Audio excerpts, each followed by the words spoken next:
Hey there, this is Mrs. J. Today we're going to look at activity 4.2 in the IED curriculum, and we're going to look at object number 1, which you see on the right side of your screen, and we'll take a look on how to create this using Inventor. First thing we'll do is take a look on the main page, and it says all dimensions are in inches. Click on the object to get its dimensions up. In Inventor, you can go up to New and make sure that you're in English, Standard, Inches, Part File, .ipt. Create.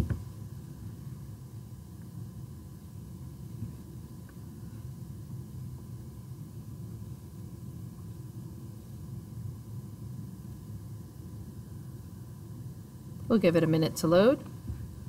On the top left, you'll see Start 2D Sketch. For this object, I'll be using the XY plane. There are multiple ways we can make this. We can draw a rectangle that's the outside of the entire object and filling all dimensions, and we can cut the right side, the left side, and the bottom off. For today's tutorial, I'll be using the additive method, where we simply draw the outline of the object and fix its dimensions and add the little piece on the right side afterwards. I'm going to use the line tool. Move my page down so you can see better. And I'll draw the shape roughly as I see it. So you want to make sure that the little horizontal constraint is showing. It's red and black, and it's on the bottom right of where I just started. If I tilt my line, you see that the constraint leaves. As the constraint touches the dotted line that's popping up in between it, you'll see that the constraint pops up. We know that this is 0.50. Whenever the numbers are highlighted, you can enter in your dimension value and hit enter on your keyboard. My line tool is still in effect, and as I move my mouse, I see that my cursor is pulling a line. We're going to head upwards here, and this is 0.50. Hit enter and move to the right. It looks like this will be 3, and I'm taking my dimensions just from the picture on the right. I'm going to make mine a little smaller. Hit escape on my keyboard and head downwards.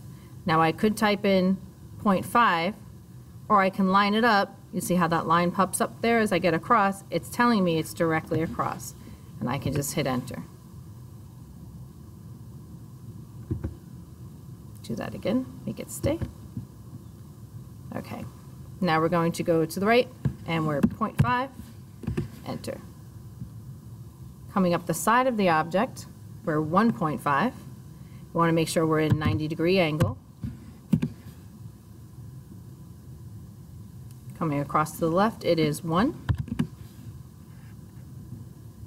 Coming straight up, it is 1. Coming across, it is 2. Always making sure your line is straight. Takes a little practice. Now on this side, as I line up with the one on the right, a little line comes across to tell me, hey, you're exactly in the right spot. And I can also see that my highlighted value is exactly 1.000 inches. Hit enter. I missed it. Pull to the left. I'm going to line it up with the last value here, and that's 1. Bring it down, and we want to make sure that the green dot, it might be a different color on your version of Inventor, but the dot on the end changes color to know that you've closed your object. Hit escape on your keyboard to exit the line tool. If you do not close your object, you won't be able to extrude it properly. So at this point, we'll finish the sketch, and we'll extrude it exactly 250 as you see on the right side here. Click Finish Sketch. I'll make this full screen so it's easier to see. You can scroll your mouse wheel to make your picture larger. Don't worry about all the dimensions showing. As you extrude your object, they will go away. So we're going to extrude it 2.5.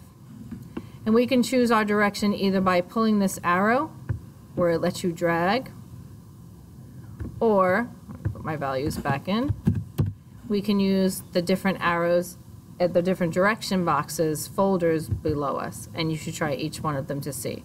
250 to the front, 250 to the back, halfway in between, so it's 250 overall, but it's half and half from where you built it, and then asymmetric.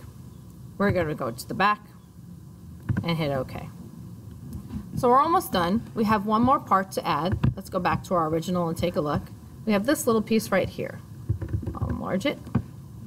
So in order to do that, we want to pick this surface to work on. Right-click, New Sketch, and Autodesk Inventor will automatically rotate it for your best view. In this case, we can choose the Rectangle tool.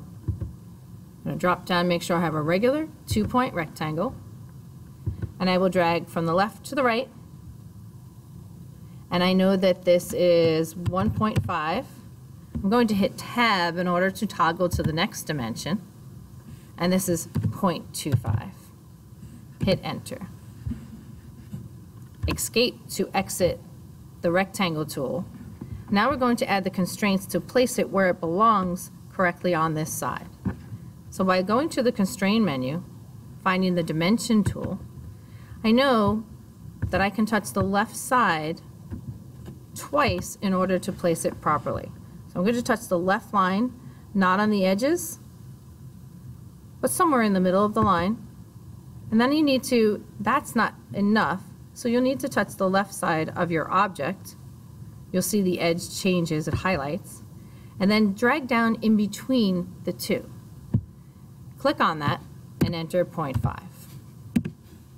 And that places it 0.5 from the edge of the object. We also see on this picture that we are 0.75 from the top. So also using the Dimension tool, we're going to click the top line of the New Sketch, the top line of our object, and drag to the side. And that says how much space in between the two pieces. Click, press 0.75, enter. And there you have it. It's in the right spot.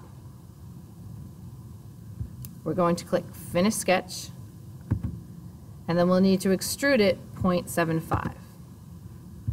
When we click Extrude, you should always have exited your sketch, and then you need to hover. There's a very slight change in highlight here. Click on the part you wish to extrude. Your extrusion will always default to the last value used. So it came up 2.5 because we extruded the first object there. Now we want to change that to 0.75, enter. And there you have it. Remember to save your object. You did a great job. For saving, File, Save As and hover, Save As, and choose the place you'd like to keep it.